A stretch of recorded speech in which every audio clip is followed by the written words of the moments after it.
Buenas noches a todos, bienvenidos. Hoy es 27 de julio del 2022.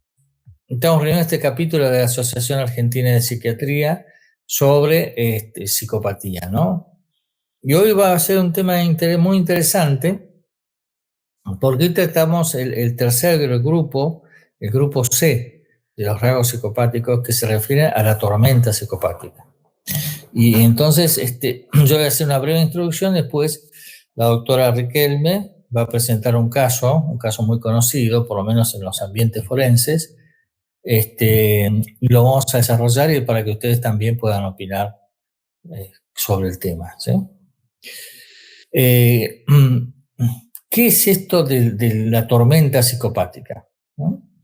Es cuando de pronto, ¿no es cierto?, al conocimiento de los demás se presenta un caso realmente aberrante, ¿no? O exagerado o extraordinario en el sentido forense del tema, ¿sí? Por ejemplo, que un ex estudiante o un estudiante de una escuela aparezca con un rifle y empiece a matar gentes, sus propios compañeros, ¿sí? Sin que haya, digamos, antecedentes visibles de esa actitud, ¿no?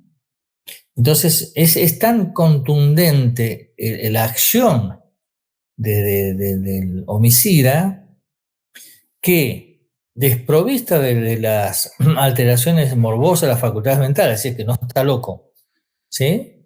Es capaz de ejecutar un acto tan execrable, ¿sí? Pero, ¿no? Ese acto en sí mismo lo define, ¿no es cierto?, como psicópata. Siempre que después las pericias den, vamos a repetir esto que es muy importante, que den las pericias que no tienen ninguna alteración morbosa de facultades mentales y ni que haya tenido ninguna otra alteración, ¿sí? O droga y todo ese tipo de cosas.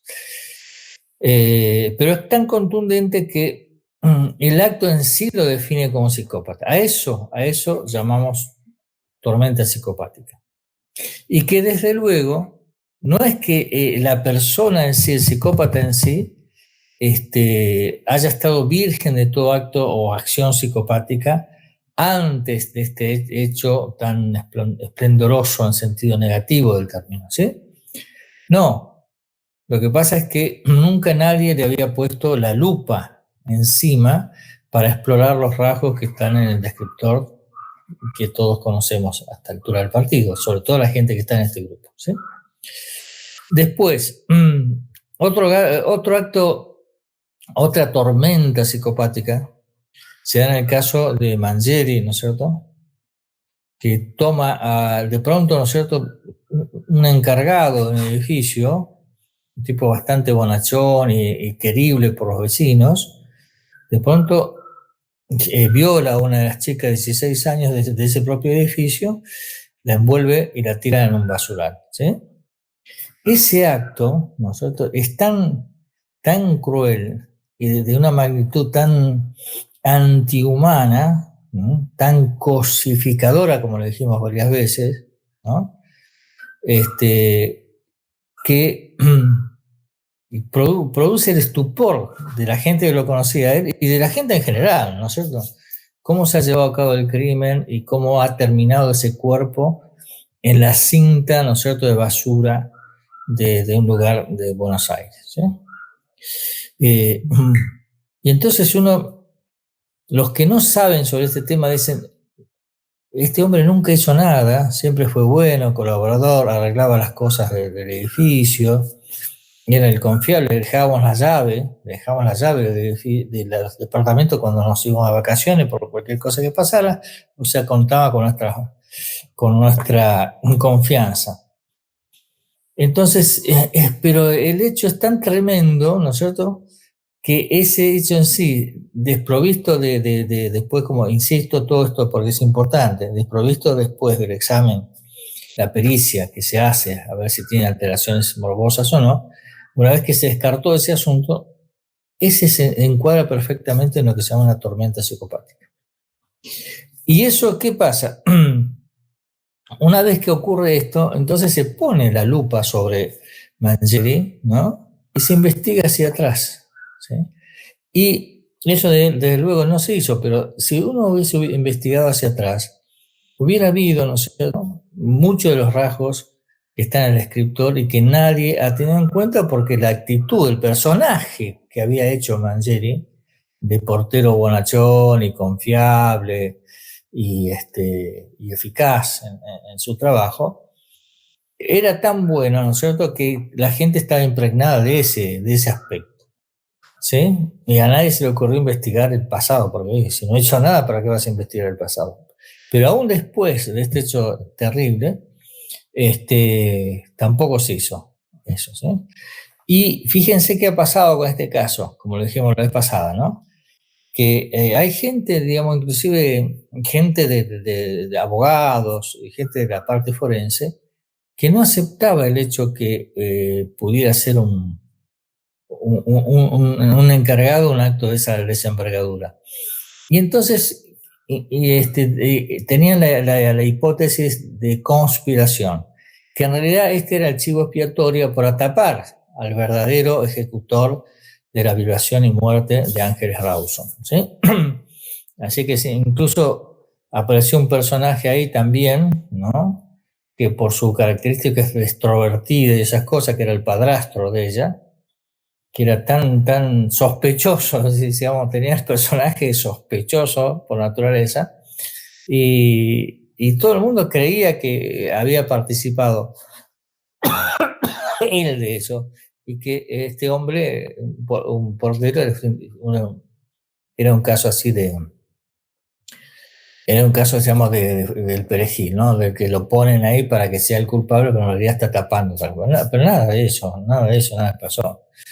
Nada de eso pasó. Después otro caso como el caso de Farré, ¿no?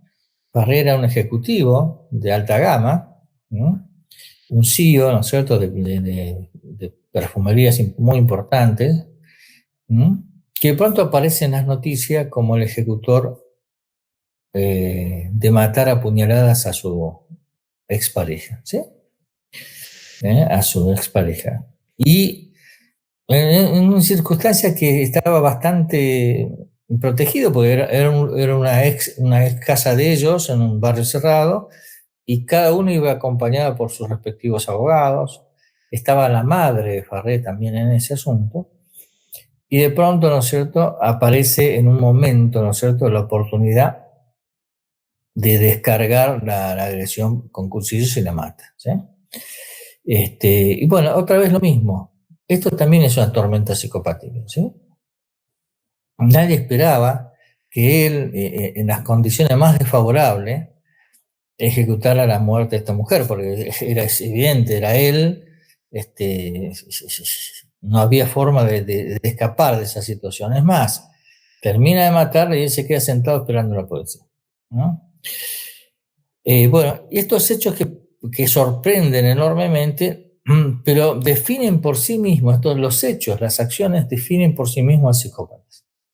No hace falta buscar nada ahí, simplemente hay que corroborar, ¿no?, los ítems, que por supuesto entran todas las fichas ahí.